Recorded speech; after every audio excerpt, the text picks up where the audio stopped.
மணிகண்டன் ஐயா அவர்கள் எனக்கு உண்மையாலுமே நேற்றும் இன்னைக்கும் ஒரு பெரிய கைலாயத்தில் இருந்த மாதிரி ஒரு பெரிய எண்ணம். நேற்று இதே நேரம் செங்கம், திருவண்ணாமலை பக்கத்தில் இருக்கிற செங்கத்தில் கூடிய கூட்டம் கடலா கடல் அலையா, குழந்தைகள் பெரியவர் அனைவரை இழுக்கும் குமரன் அவன் கலையான்னு அவ்வளவு அற்புதமான சைவ சித்தாந்த நேர்முக பயிற்சியை நம்முடைய செங்கம் அடியார்கள், ஊத்தங்கரை, திருப்பத்தூர், அரூர் போன்ற அடியார்கள், சைவம்னா என்னன்னு தெரியாத அந்த பகுதியில் அவ்வளோ பெரிய விழாவை நம்முடைய வேலூர் அடியார்கள் எல்லாரும் ஒன்று சேர்ந்து அந்த விழாவை நடத்தினார்கள்.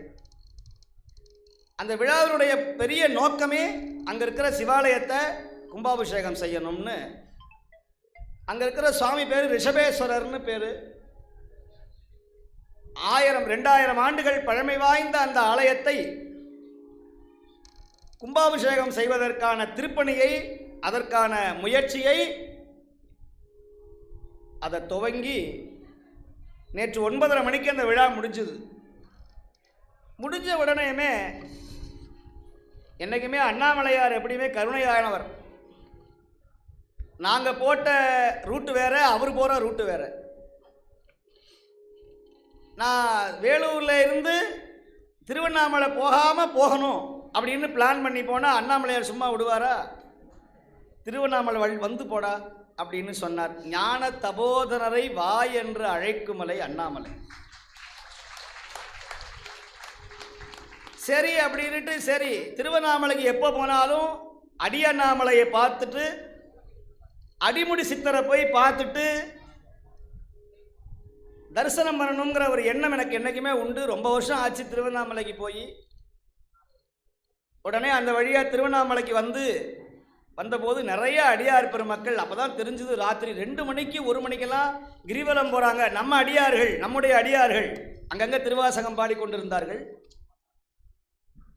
அவங்களோட சேர்ந்து அந்த கிரிவலத்தை சுற்றி வந்த பிறகு ஒரு மன நிறைவு ஏற்பட்டது.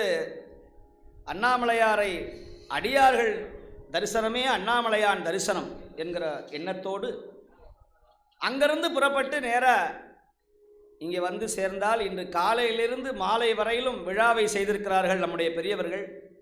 இத்தனை அன்பர்கள் உற்சாகத்தோடு அன்போடு தலை பெருத்தது மண்டபம் சிறுத்தது என்பது போல கூட்டமெல்லாம் பெருத்து உட்கார்றதுக்கே இடமில்லாமல் இப்படி அடியார்கள் வந்து சேர்வார்கள் என்று நான் நினச்சி பார்க்கல.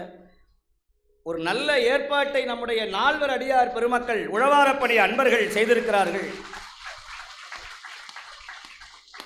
இவர்களுடைய ஆண்டு விழா இன்னும் 200, 300, 400